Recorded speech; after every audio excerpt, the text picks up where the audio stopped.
We're there. We're live. Yeah. We're Oh, amazing. live. Amazing. Although she sounds better doing that than I do, so I should probably. Nonsense, says one voice coach to another. Playing Ex-voice is coach to fun. ex. Okay. I'm going to intro this and give everybody the idea, or as much of an idea as we have. So just so everybody out in the world knows on Facebook. So hi again, Instagram. How you doing? I thought I'd lean over and say hi once in a while because it's fair. So we have hold on, admit I have to watch the so we have Instagram watching you, and then because they're behind me over here, because we're going to figure out a way to stream everywhere. I can figure out how to stream to Facebook and YouTube. Now I'm learning how to stream to Instagram, which I didn't even think was possible, but why not? Right? Why not? Here we So are. you notice we're doing a live, my wonderful friend Katie Crooks, but I just want to let you know, you see other people. If you join her group or my newsletter, my subscription list, which you can do at KarenHutton.com, KarenHuttonArt.com, whatever. We'll put links later. Won't put them all in right now. You can be there too, because my subscribers get to do fun things like that. And we love it. So Katie Crooks she's like this goddess in my mind. She's a singer. She's a voice teacher. Okay, she doesn't just teach voice. She teaches voice to like Broadway singers, West End singers. She's in London. Okay, that by itself, I'm going to visit. And she's a hypnotherapist. Why is that important? You're going to find out, because it's all about creative voice, expressive voice. It's all about being in the zone so you can let the creative force rip.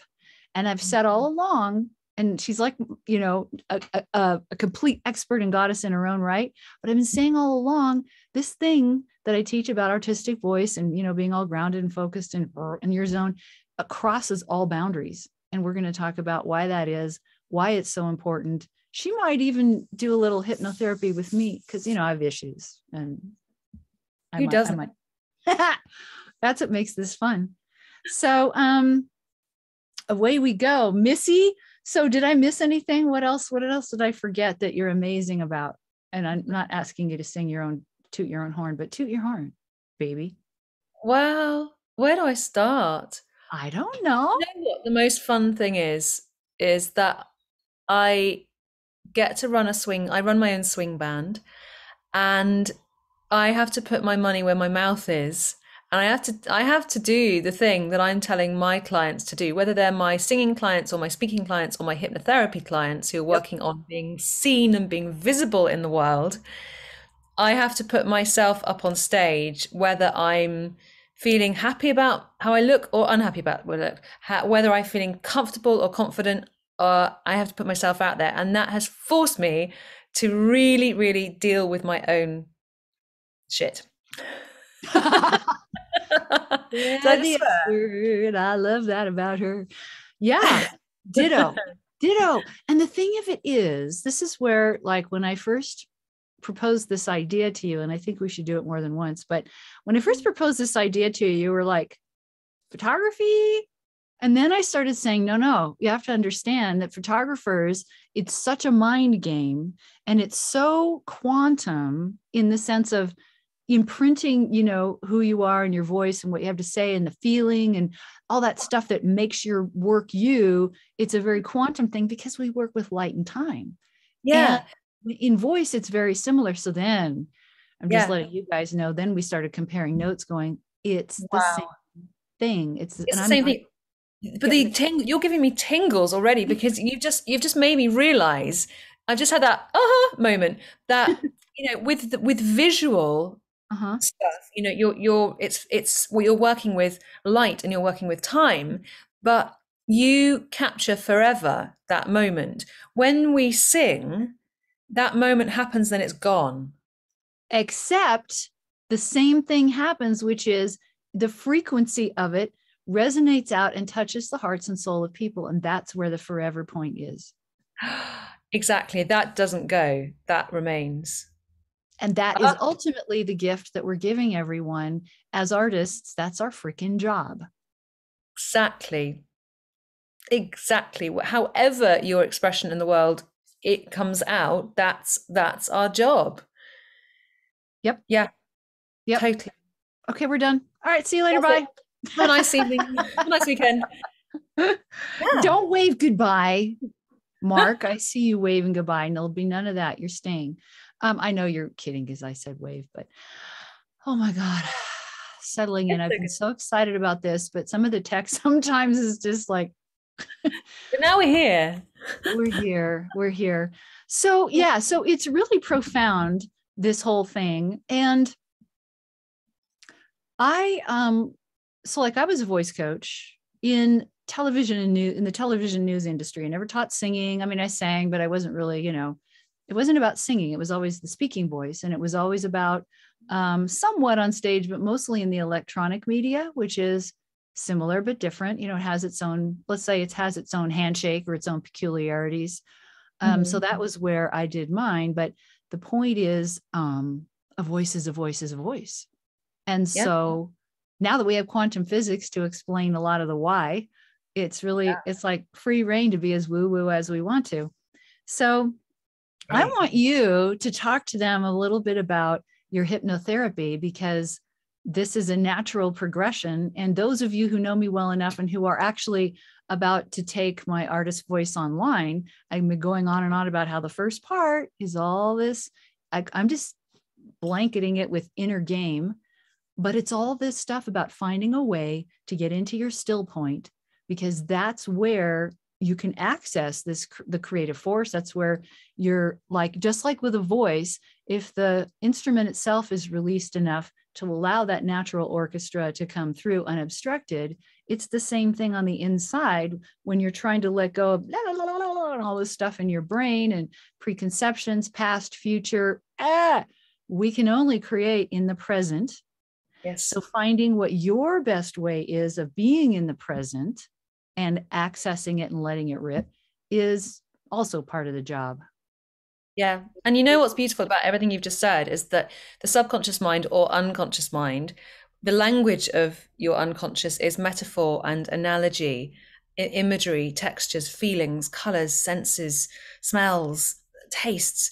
And the way you just spoke, you organically, you automatically are speaking in a lot of metaphor and analogy, which we unconsciously make applicable to whatever art form we're talking about, because we can't help ourselves. When someone talks about their expression in the world, for some people that means reciting a piece of Shakespeare, for someone else that means rapping, for someone else that means painting a watercolor or creating a beautiful piece of photography, So I just had to just riff on that for a little bit because I thought that was really interesting. Yeah, and I mean, it's that thing where when you speak, oh, I know who that is. That's Katie, because you're present. So like one of my voice mentors, when we made demos, for the voiceover industry, her goal was always, she said, your demo should represent what it feels like to be in the presence of your voice. So I remember making a demo when I was an actor, because I went to drama school and did all the acting thing, and going to the studio and making a demo, make all these sounds and thinking, none of these are me. This is not my role in life. Right. I'm going to leave this to someone else. Right. And so, but the thing about creating works, whether they're demo or whether they're photography or whether it's a song, it's photography in particular, because it is a product. Creating something that feels like you're in the presence of that person is what gives it the stamp of you, which makes your work recognizable, which is why voices are recognizable, because the voice is an instrument that's designed specifically to carry all of who you are on every level and broadcast it. So we know how your energy is and your health is, and whether you're uptight or whether you're busy or whether you're whatever. We know all these things simply from the sound of your voice, because it's designed that way. And your voice, that's the thing, your voice gives so much away about who you are and how you feel.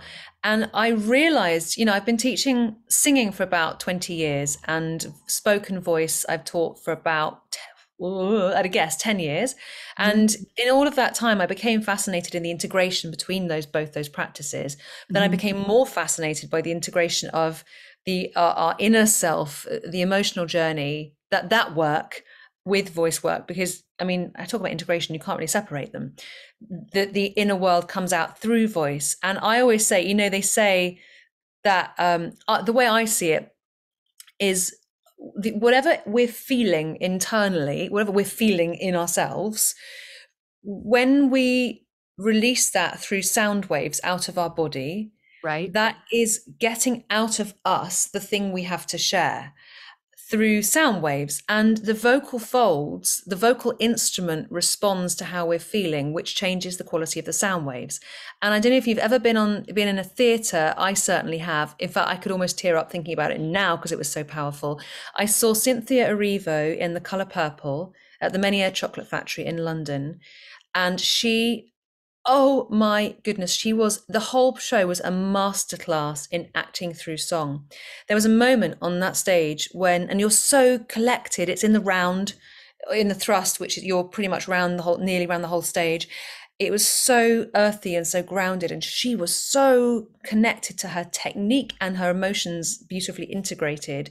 There was this one moment where her husband, who's horrendous towards her, says to her, your sister's dead to you, you're never going to see her again. He basically implies that he's going to kill her or something. He doesn't, but as far as she's concerned, her sister is her only hope in life. Right. There was this moment where she threw herself on the ground, she threw her head back like I don't know, an animal in labor, I don't know, and she roared, and the chord that came in was bang on. She was bang on key.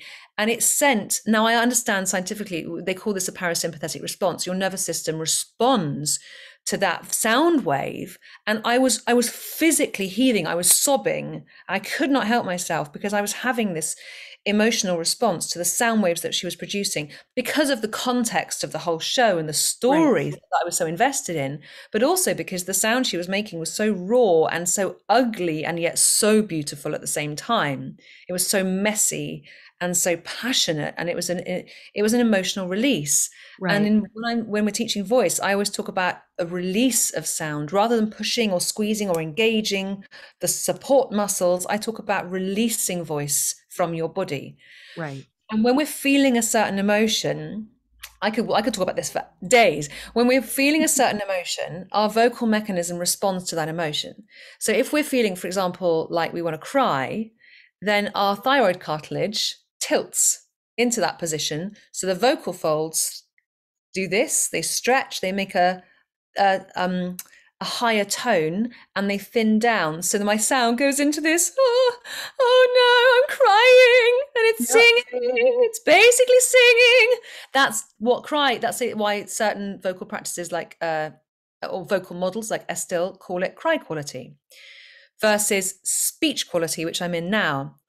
There's yelling, when we feel like yelling, our vocal mechanism goes into the yell position because of the emotional response we're having. So if we see a small child running across the road, we immediately do a high clavicle breath, a high clavicular breath, our larynx shoots up and we go, no, and it's a yell. And the vocal folds, the vocal mechanism has responded to our emotion to make a particular kind of sound wave that speaks to probably, I'm slightly making this up, but I think this is probably true. It speaks to the reptilian part of our brain that recognizes that as an emergency and goes, what's happening? Stop that emergency.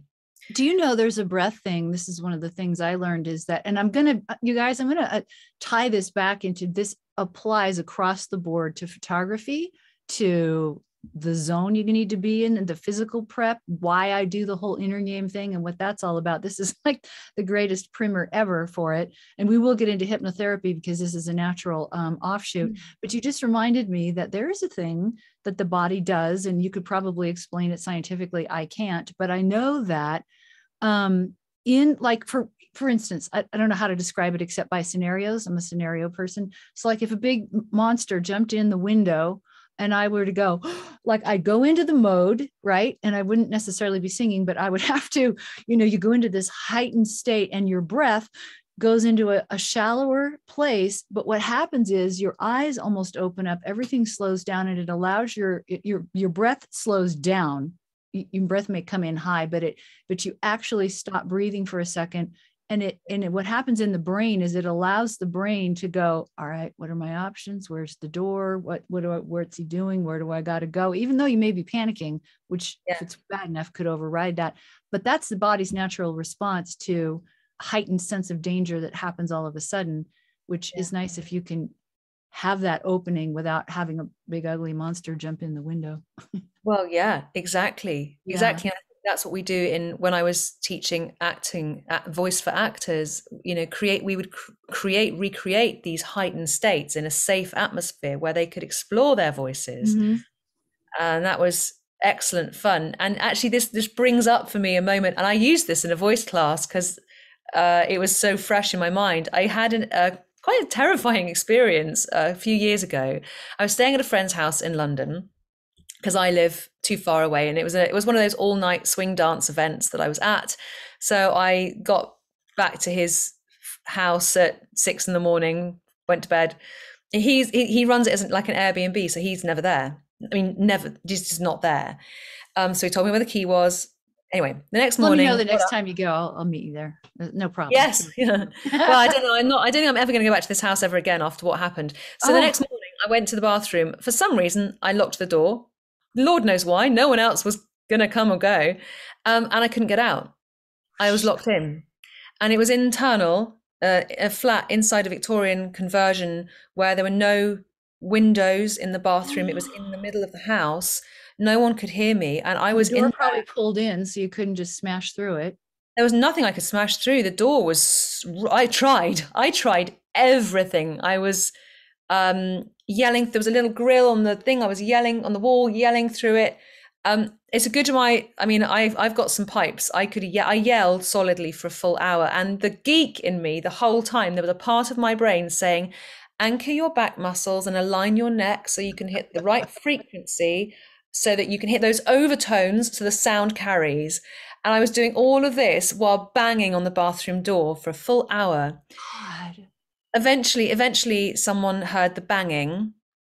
And I mean, my vocal tone just wasn't going to carry through those great big walls. But someone heard from the basement, happened to be in and heard me banging and called the police. And the police, they're clever. They let themselves into the flat somehow with their clever devices and got the door open and got me out.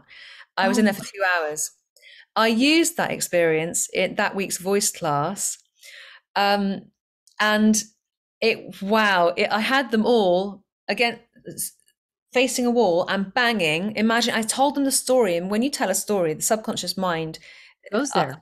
It goes there, exactly. And we start to empathize and feel our palms get sweaty. My palms are getting sweaty just telling the story now. Mine are too. Yeah, because when we tell story, the conscious part of the brain, the critical part of the brain tends to sit in the back seat. Mm-hmm. And that's why storytelling is such a powerful version of hypnosis. I use storytelling all the time in my hypnosis with clients to help them perhaps imagine themselves achieving something great. There was this person who achieved something great and they automatically think it's them. Anyway, that's a tangent. Back to the bathroom. So there I was with the student. I'm ADHD. I do tangents a lot. So my students are used to it. So with these students, I told them this story, got them in the zone and had them banging on the wall saying, help, help, get me out. I'm trapped, get me out. And I had them pushing against the wall, which anchors the back. So that's the latissimus dorsi and the trapezius muscles. They got back stabilization, which is really important for freeing up the voice. So I had them build technique into it and had them bang on. Well, the staff room was next door. They were not pleased with me. But the noise these kids, I mean, they're adults, these young people made was phenomenal. And I said to them afterwards, how did that feel? And they said it felt panicky but exciting. It felt freeing. But because they were in a safe environment to explore these fight-flight responses, they were able to then say afterwards, wow, that was really interesting. And I was able to say, right, how would you use that in a show? If your director said you need to scream and yell or have a mental breakdown on stage, right. How would you? So go ahead. Yeah, can I just interject something right here? I want to translate some of this into what some of the things are we go through in photography, and why I think this is so amazing and so relevant is, as we have talked about, the one thing, like you can have all your technique in the world and like, hey, I know what I'm doing, and you set up for a shot, and then something goes wrong or a little bit late, or suddenly the critical voice starts talking about, or what's the shot? And I don't know what I'm doing, or like I have no whatever. I have no inspiration, whatever your little voice says. And in that moment, you're out of there. Now, me personally, I run a really high level of energy. And so if things go wrong, I laugh. I have to make a joke of it because I panic first and figure it out later.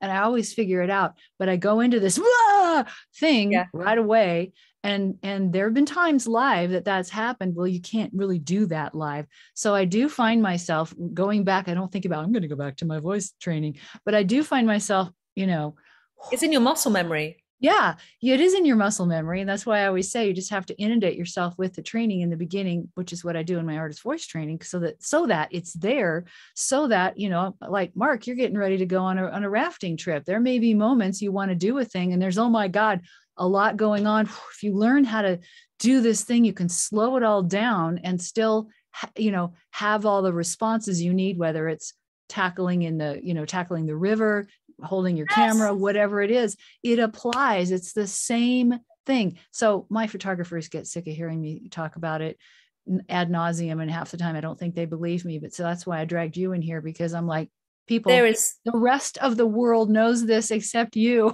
Yes. Oh my gosh. So this is where the hypnotherapy side comes into it. That's what I was just going to say. Let's go. Oh my gosh.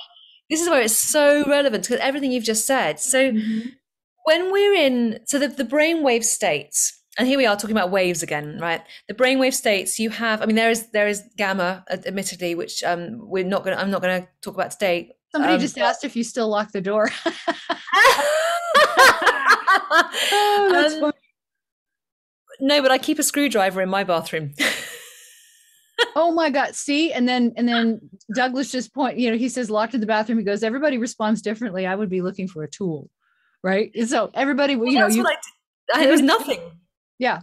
Now you got to go in with a tool belt. So you're ready to dismantle, take the door off the hinges, whatever you got to do.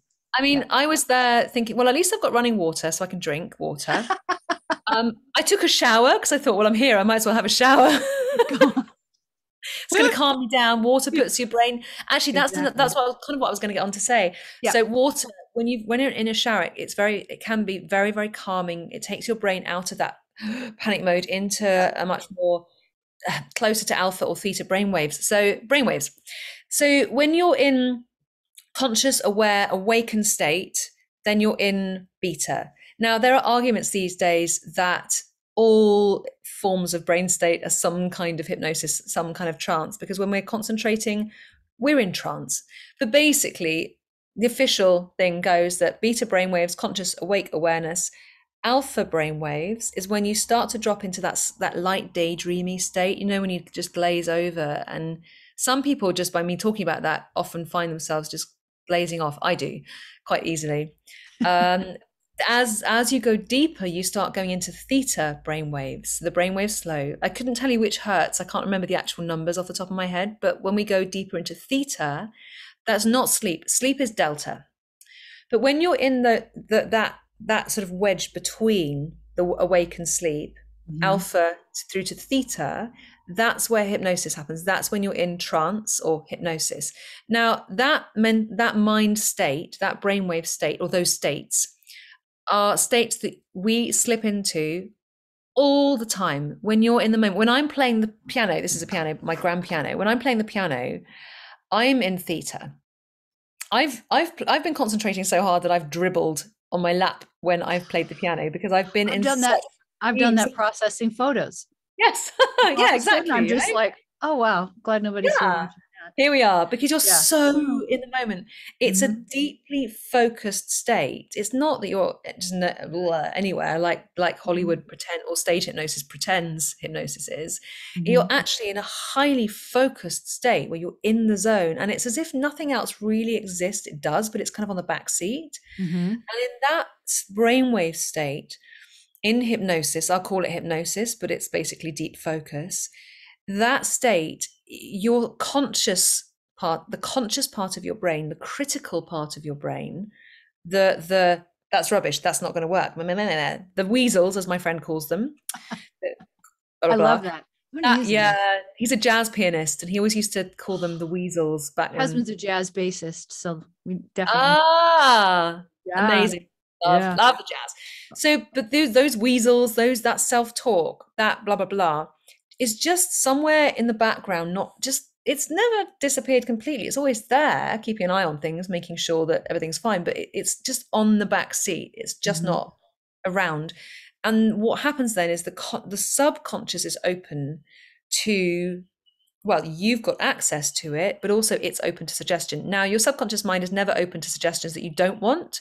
So if I wanted to dye your hair blue, like mine, for example, you can't really see it in this light, but blue, you wouldn't say, yeah, you wouldn't do it unless you actually wanted to be hypnotized to do that. So I just wanted to make that disclaimer, because there's a lot of myths out there about hypnosis, which are just simply. So when the hatch is open, when you're in that alpha to theta brainwave state, what happens is a number of things. Your breathing slows down, your heart rate slows and calms, which of course, I remember my dad taught me when I got my first camera that when you take a shot with a long exposure, you want to breathe out to slow your heart rate. That's what he taught me. Don't know. Yeah. So when if you used hypnosis techniques before you take your photo, I would put my money on the fact that you get different results, because that's why you're here, because yes, absolutely. Yes. You're 100% right. You absolutely do. And that's when unique things happen that start to have your brand, your voice, and your imprint in your imprint embedded into the pixels. It's embedded in it. It really is. On some unconscious level, you choose to do things because you're letting your subconscious or unconscious give you those results. When we go into hypnosis, can I throw something? Will you lose your train of thought if I throw this in? I have about 1,000 trains of thought going right now. I probably lost half of them. Don't worry. Go for it. Okay, because I'm hearing what I've heard so many times, which is people want to believe it. They just they can't quite make the leap why that is. And I never had a good explanation all these years I've been talking about it, until there's more. Quantum physics is starting to become, all the rage. And so it's lovely, because it gives me a different way to explain why that is so and why that happens. So what we have to understand is, and it's easier in a way in photography, in the fact that I always say we work with light and time. Okay. I think that's fairly obvious to us photographers. So light, let's focus on the light part, how this happens. So in quantum physics, when they first started, doing a lot of tests with particle streams, which are particle streams of light. And, they would do these experiments with whatever. I mean, I don't know what all the parameters of the experiments were. I just know that they did it. And that what they discovered wasn't quite what they were expecting, because what they discovered was that, so, they had it all set up. Here comes the stream. They're sending it into something. I'm not even sure, but I don't even care about that part. The part I found fascinating was they did not expect, but did discover that the particle streams and the results were completely dependent and ultimately completely changeable. And they wondered why at first, and they figured out it was because of the people watching and their expectations, their feelings about it, their thoughts, their own stuff. Yes, they altered the results, and they were shocked, but they went, oh, there it is. So it really is. It is kind of like magic. But if you think about, it is. We don't just live in a physical world. We are these energetic, light-filled beings. And if you're using light in that way and really clear and freeing the instrument, bam. But you've made me think of a book by Lynn McTaggart, The Field. Field.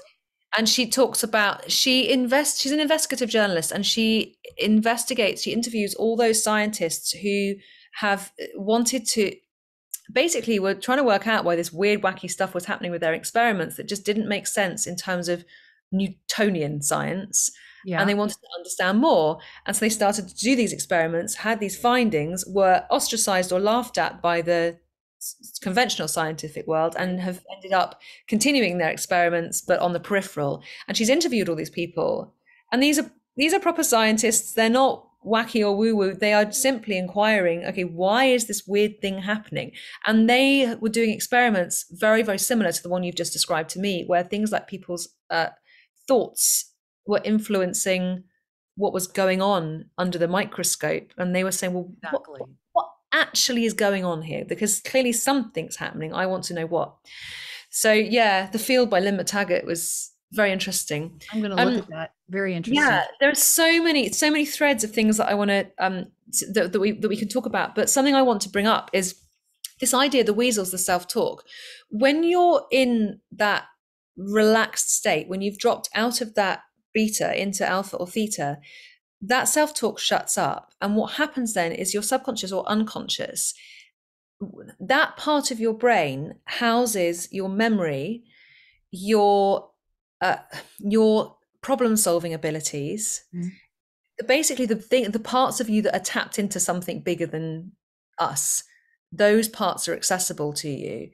And that's when you're in that mind state, that's when the creativity flows through you. That's when you have access to all of your creativity, which is why when you're falling asleep and you're in that deep theta just before you drop into sleep, that's often when you have your best aha moments, or when you're waking up in the morning. I always keep a notepad by my bedside, because that, for me, I wake up at about 5:15 in the morning because my brain is just like, and I just have to have a notepad to write these ideas down, and then I can get back to sleep. If I don't get them out of me, I don't get back to sleep. Right. And do you know, just a sidebar, in photography, I'm a landscape and travel, but landscape photographer. And so in nature, of course, you have these experiences, but I always talk about, to also draw a parallel, is the sense of awe, because they actually have done so many studies now on awe, AWE, and the findings that they have on the effects it has on the neural pathways, the brain, sociologically, the pulmonary system, like everything, even the psychology, that when you're in a state of awe, it's heightened, and you're also in a state of, it's very transformative, and it like puts you in touch with the divine, basically, because you're acutely aware of, oh my goodness, I am small in in all of this, and there's something so much greater than me. And it has this, they call it the 11th emotion, many people do now. I love that. Yeah. And like the master emotion, I'll send you some of that research and the science behind it. It's incredible. I mean, it's stuff we knew as artists, and landscape people. I mean, we go out there, I live for that. I miss it when I don't have it. But there are ways of going there. Yeah. Subconsciously we know it. That's the thing. It's just, you can't stick this stuff in a spreadsheet. No, but we're hardwired for it. Maybe we will. I mean, we're hardwired for it. It's part of our, divine gifts. We were given these things, but so much in life takes us away from it. So that's our gateway into what we're going to talk about next, which is hypnosis, and how it's another way of going there. Well, yeah, absolutely. And when you're in hypnosis, that's basically the polar opposite to being in fight-flight response. Mm-hmm. And so you can use self-hypnosis to count yourself down out of that panic, what if this goes wrong response, into, well, what if I play with this idea instead, into a state of curiosity rather than panic. Right. And so there are a number of different things you can do to get yourself into that lovely hypnotic state. And one option is that I do a little bit of mini hypnosis with you now, Karen, or another option is that I just talk everyone through a quick 10-minute counting down into relaxation, which is basically mini group hypnosis. You guys want to do that? Nod if yes. It's very safe. You're in control. There's no swinging watches. And you can even turn off your video if you don't want to be seen. Yeah, if you like. Yeah. Of course, if I do it, I don't care. I'll just have my camera on. But this is the thing, you're fully in control. It's not like I was mentioning earlier when I was playing the piano and dribbling. You won't dribble. Promise. Well, those of you who've worked with me for a while, who are here and have done artist voice retreats and things like that, arms and legs, the whole slowing down of the breath, the whole thing we do on the first day, which of course in the online one we're going to spend more time with, but even when we're in France and other places, I would do that, really take everybody through it, had a recording, everything. But this is Absolutely. Even better. So this is the thing, as soon as you change your state, everything else changes. Everything changes. So what I'm going to do with you now is just a very, very brief taster of how it feels to go into that state, which you're probably used to going into all the time. I'm looking forward to it.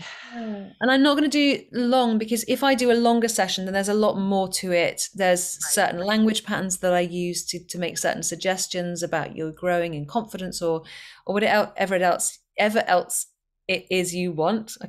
I lost my English as a second language is just challenging. Yeah.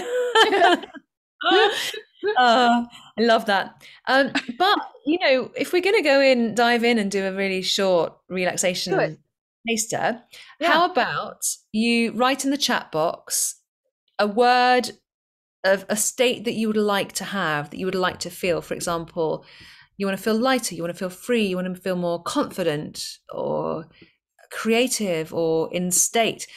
So basically, hypnosis, to quote my teacher, Grace Smith, hypnosis is meditation with a goal. It's different from meditation because meditation guides are not trained with the same devices and language patterns and certain things that hypnotists use, but it is a very similar experience. So, yeah, you want to feel inspired, expansive, you want to feel light. I love that. Okay, so I'll weave those in. You want Open. to feel a feeling of Yeah. open. Hmm. Okay, all right. That's how we're doing for time. I like how openness is next to the icon of waffles.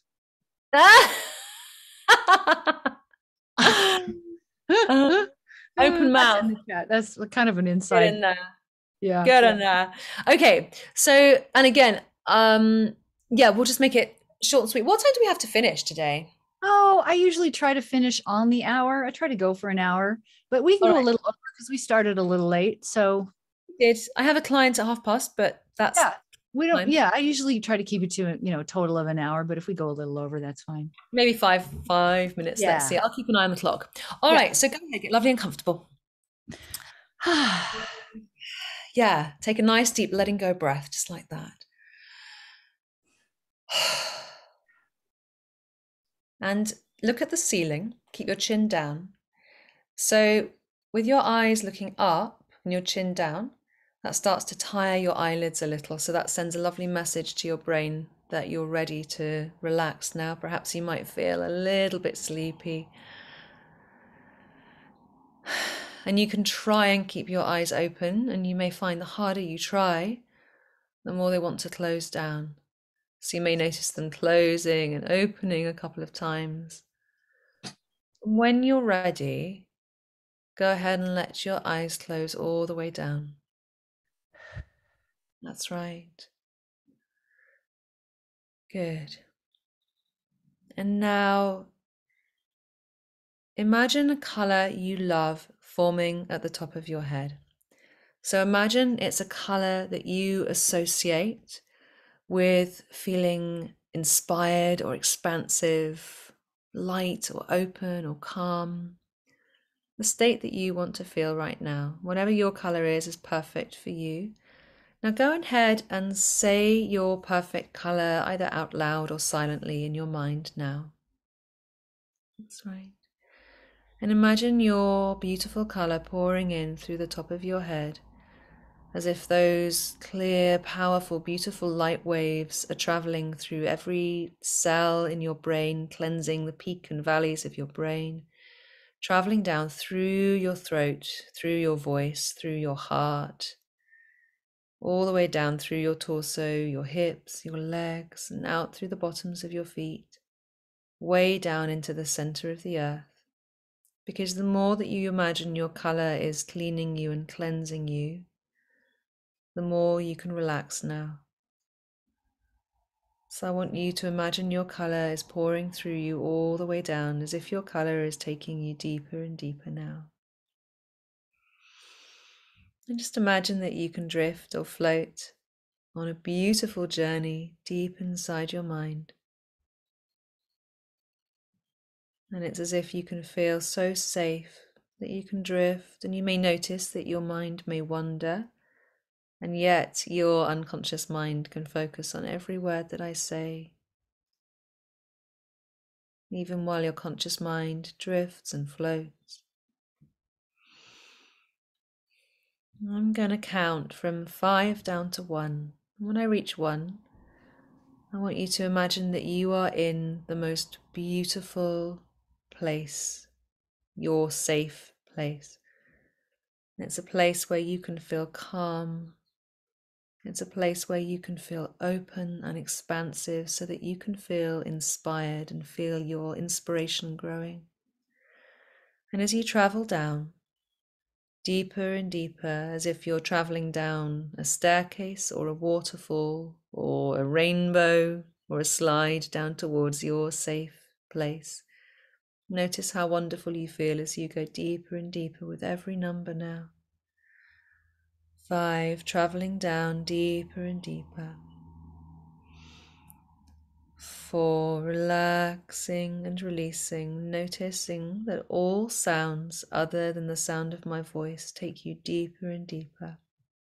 Any sounds my end, any sounds your end are just reminders that all is continuing in the outside world and you're safe to go all the way down. Another step down now. 3, feeling into the velvety darkness behind your eyelids. 2, and perhaps you can already sense how wonderful your safe place is. And 1, be there now inside your safe place. Go ahead and notice the sensations here are absolutely wonderful. So breathe in the lovely fragrances, the pleasant scents of your safe place.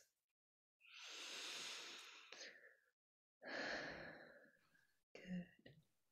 And notice the sounds here inside your safe place, as if those powerful sound waves are reminding you as they flow through you that you're beautifully safe here, because this is a place where you can feel expansive and inspired. That's right. And now notice if there's a healthy taste associated with your safe place, even if that's just a glass of cool, clear water. Go ahead and taste that healthy taste now. Notice how good that feels.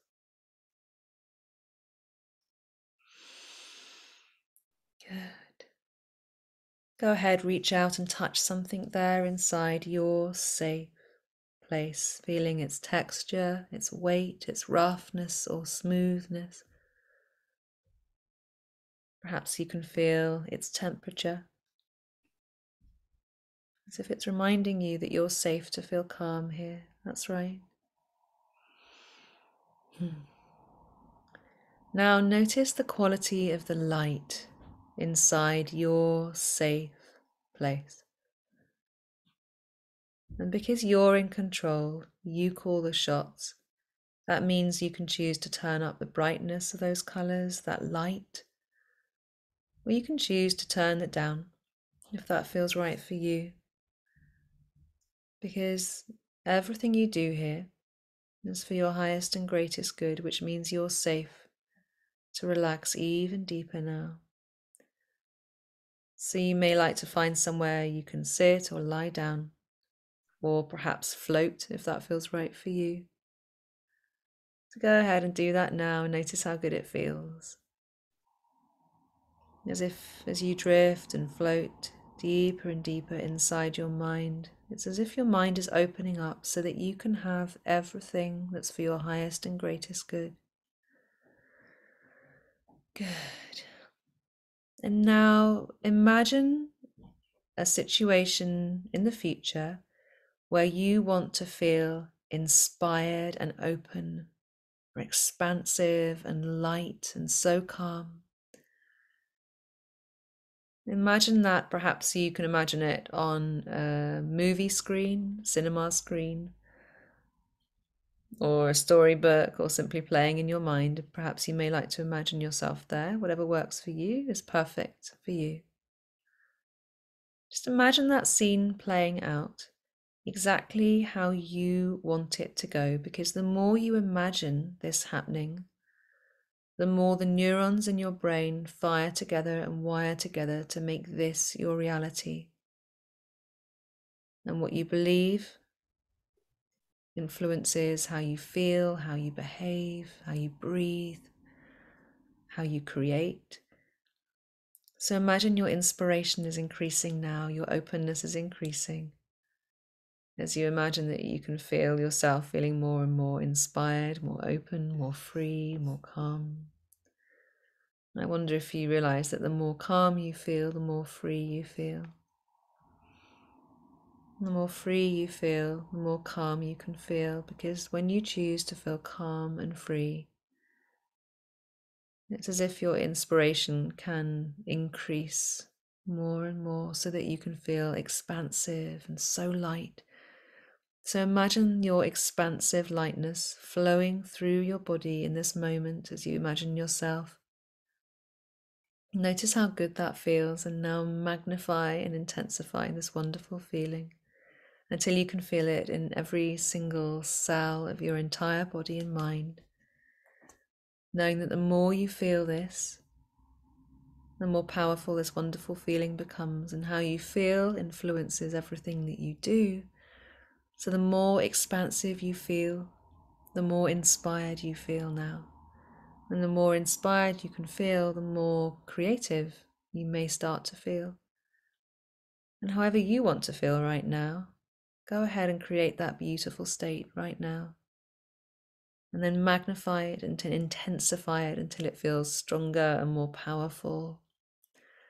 Intensify it even more, growing stronger and stronger. And when you've done that, put a huge smile on your face, sending your brain that dopamine hit and that serotonin release that feels so good. And I'm going to count you back up to 5 when you emerge feeling refreshed and alert and so ready to feel inspired and expansive. 1, starting to come back now. 2, moving your feet, your toes, your hands, your fingers. 3, deepening your breath. 4, getting ready to open your eyes. And 5, open your eyes. Have a stretch if that feels good. And lovely. The word is yes. That was the world's shortest hypnosis. Wow. For stepping into that state. So you can bring yourself into that state very, very easily when you want the results. You know, Right. you have to want it. If you don't want it, then you won't go there, you know. You have to want that. But the more you want it, the more you can have it. Absolutely. That was beautiful. Good. Nods that feel amazing to you guys. You don't have to nod, but You don't have to. yeah. Yeah, and write in the chat box how you feel now. Perhaps if you can remember before, if what your perhaps stress levels were between 1 and 10, and what you think they may have come down to. I should have asked you before, really, what your numbers were, but I think mine was probably 5, 4. Probably, I think I slipped down to about a 2, which is nice. Yeah, Gail, ready for a solid nap? Oh, yeah, definitely. You feel centered, Lisa. Yeah, it's good. Belonging into sanctuary. I love that, Paul. Yeah, exactly. Yeah. Oh, So that's, I mean, there's more to it when we do the change work in the longer, deeper sessions. But yeah, that just gives you a feel for that state that you can go into, which is probably exactly the same as the meditation work that you've done on your course, Karen. yeah. Yeah. It's like what because I also, I had the sample, the downloadable sample on my page about the artist's voice. It's a slightly different technique, a little different, like you and I have talked about, but it's the same exact, like when you're there, it's the same thing. Yeah, same thing. Yeah, and there are a thousand different techniques to get there. Different hypnotherapists use different things. So I use different time. Yeah, but see, here's the thing is that what you do is it's geared toward performance. It's not just about, because it's fine to be relaxed and everything, but what most, in my estimation, what most techniques miss is that piece where you go to get that thing and then draw it into, a goal without it turning into like hunter mentality. It becomes you're more permeable and you bring it to a performance, which is photography is right. As far as I'm concerned, is a big part performance art. You're absolutely right. And in that state, there's less attachment to outcome. And when you don't have attachment to outcome, you always do your best work. Right. Absolutely. We have a lot of technique we have to worry, especially in landscape. There's a lot of technique, and a lot of people kind of end up there as the spin cycle of, this is what I do in my technique, and it's like they miss that. Okay, that's getting your technique down, and you have to have that. So it's second nature. What we're talking about is what you actually do with that, because that in and of itself is pretty sterile, and technique alone never gets you to the thing. And so this is that extra piece, and it is very intentional. But very, very intentional. It Yeah, was you have to know. Yeah, there has to be a goal. When someone says to me, "Oh, can you hypnotize me?" I'll say, "Well, yeah, that's like saying, can you give me a hug?" Of course I can. I mean, what do you want? What do you want? Do you want me to get rid of a pain, either a physical or a mental pain, or do you want to get into a certain state for, there has to be a goal, Yeah, really, you know? exactly. So And it's you have, go ahead. with performance, when I was teaching spoken voice to actors, and the same with singing, we would lie on the floor relaxing in semi-supine with your knees bent, your feet flat on the ground, breathing, doing all this voice work like you probably did with your people, Mhm.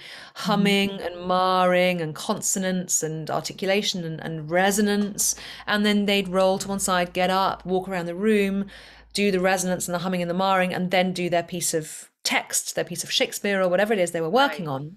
right. And it was going from that deeply relaxed theta state into standing up and engaging fully in the work. But because they come from that deep state, it wasn't a place of attachment or shoulds or shouldn'ts or I There's should be this, there. yes, exactly. And there's this extra little thing that happens with, maybe it's all visual artists. I'm most familiar with, photographers, is I find that when, the state everybody gets into with their eyes closed, where it changes because we're visual. I mean, everybody, I think it happens to everybody, I think, but particularly us because we're so visual. The minute the eyes are open, it's a whole different, input. So being able to move this and bridge that jolt of all this stimulus, which for us is like on crack, is Yeah. a trick. And that's Well, and then that's doing it out in the field and building that bridge so that you can have it out there. Yeah, that's so interesting because, you've made me think of a technique that I'm starting to use with my clients, which is actually, well, two things. One, this fractionation where you use the eyes opening and opening and closing, which tends to take you deeper into trance. But that's what you do going down if you choose, if you want to go deeper. And it's a great technique to get to sleep if you ever need.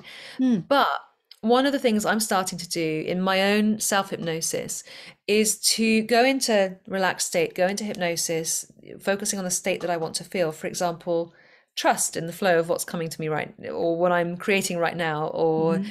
whatever the state is.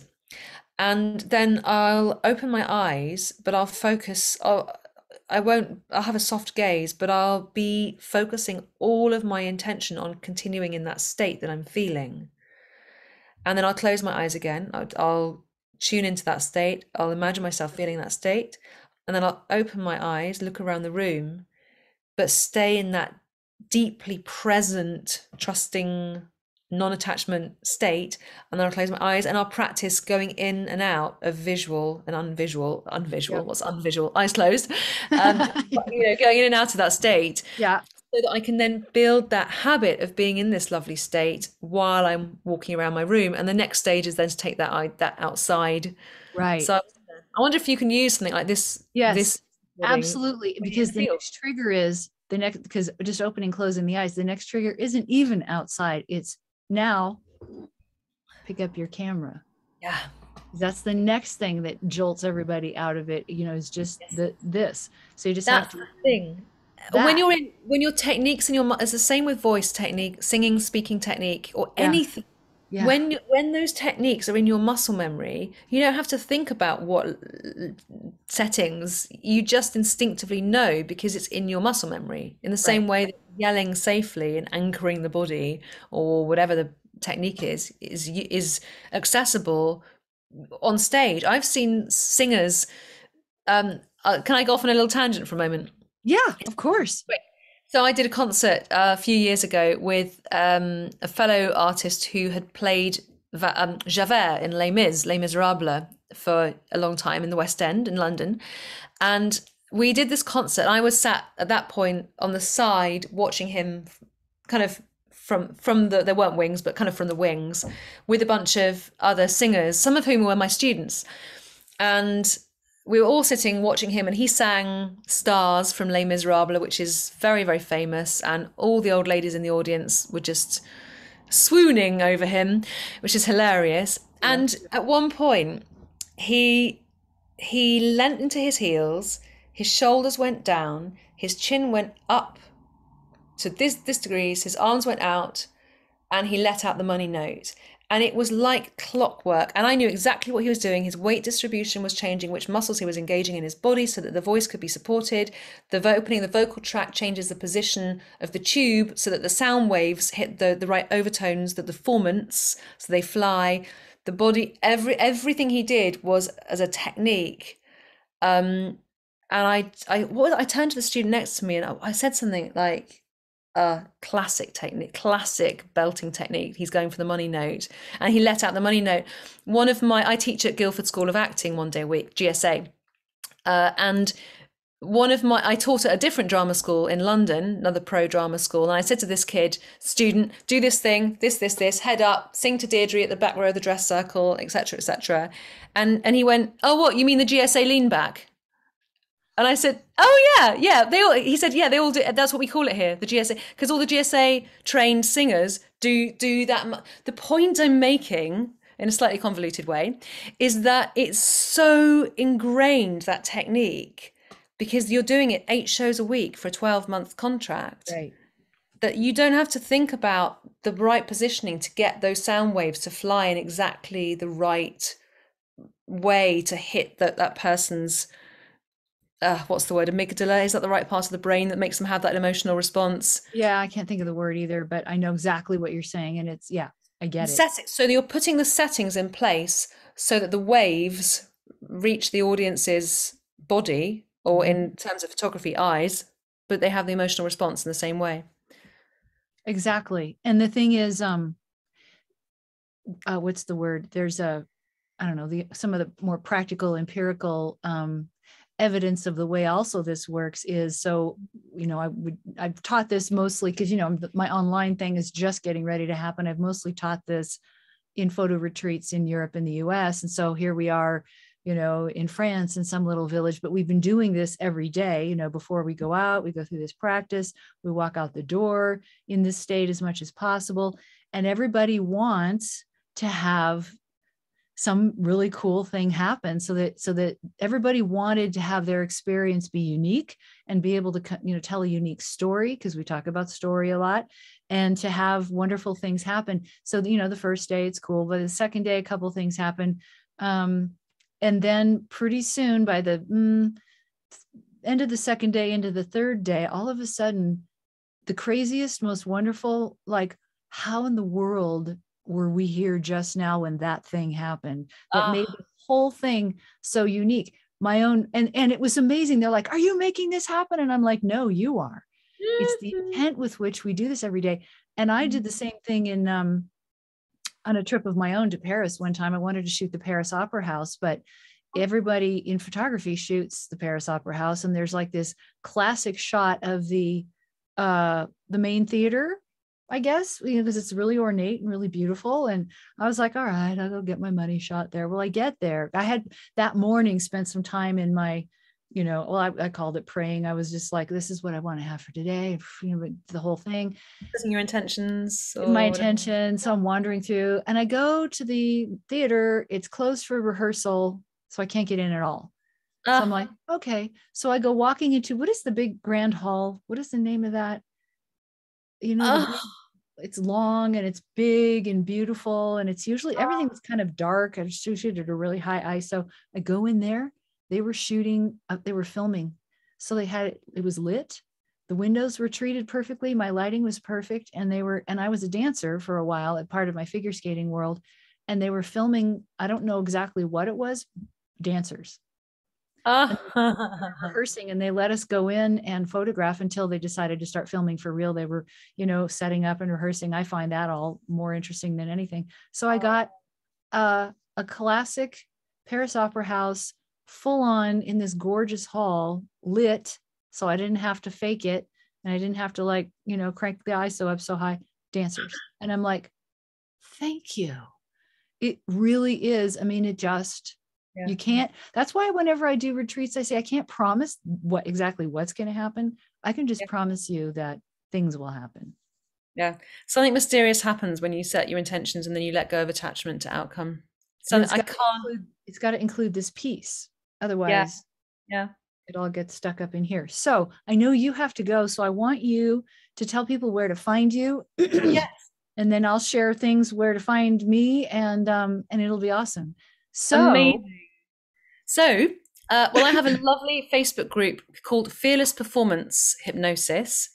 It's hypnosis for artists, creatives, people who initially it was for people who wanted just to use their voice, but I'm realizing that the work I'm doing is about people who want to express their voice in whatever context that is, their expression in the world.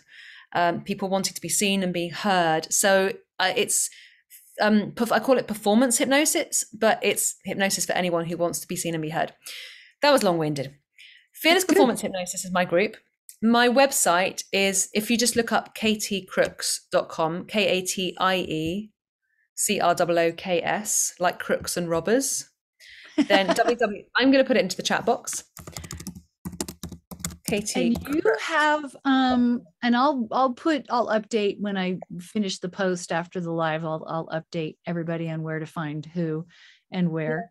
I can give you a web page with a video of me talking about hypnosis and what it is, and if you want to, and it gives you an experience, a slightly longer experience than the one I gave you today.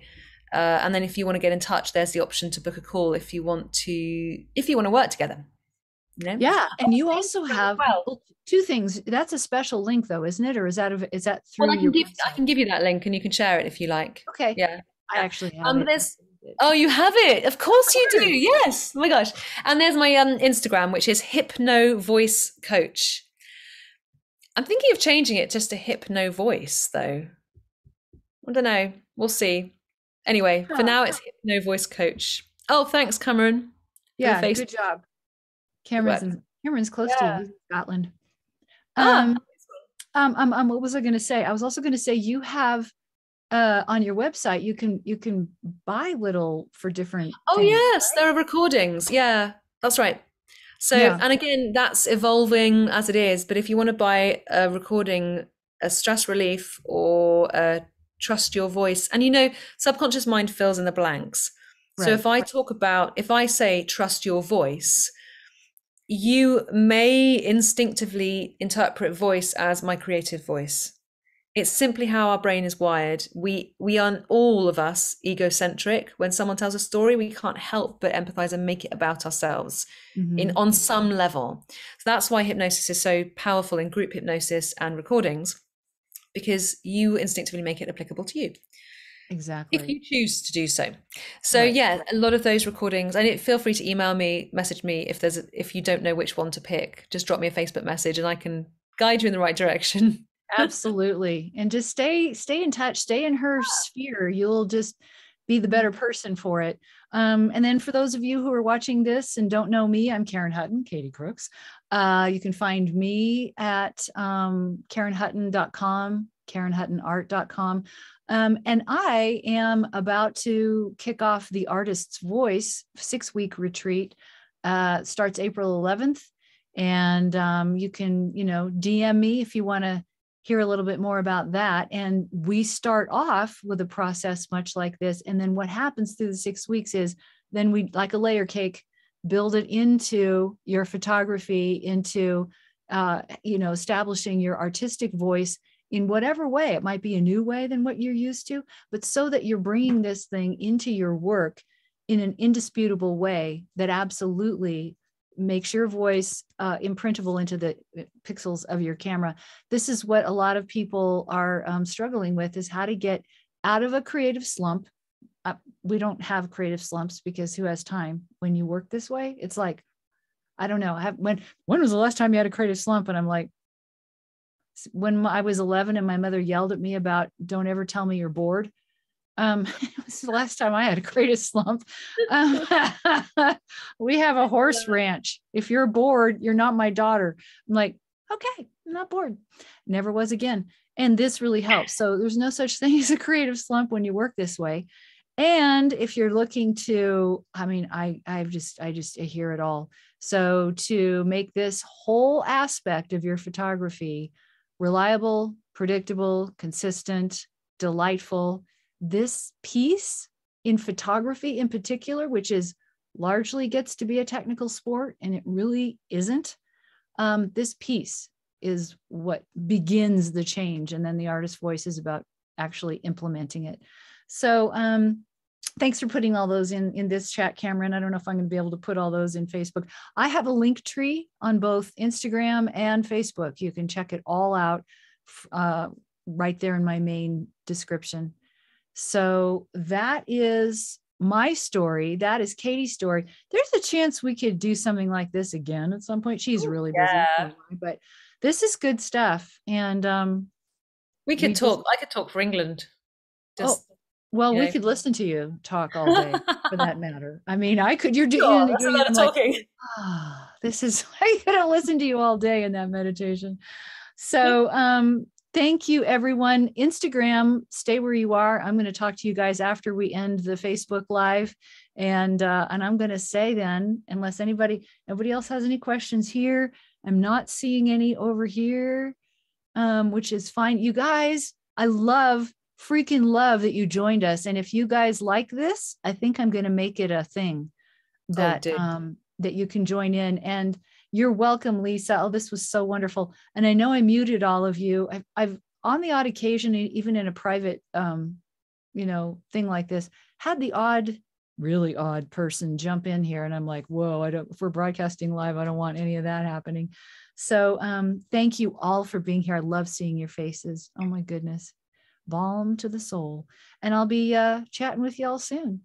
And Miss Katie, I know you got to get to work, so go get to work. And I love you, and thank you so much for doing this. All the love.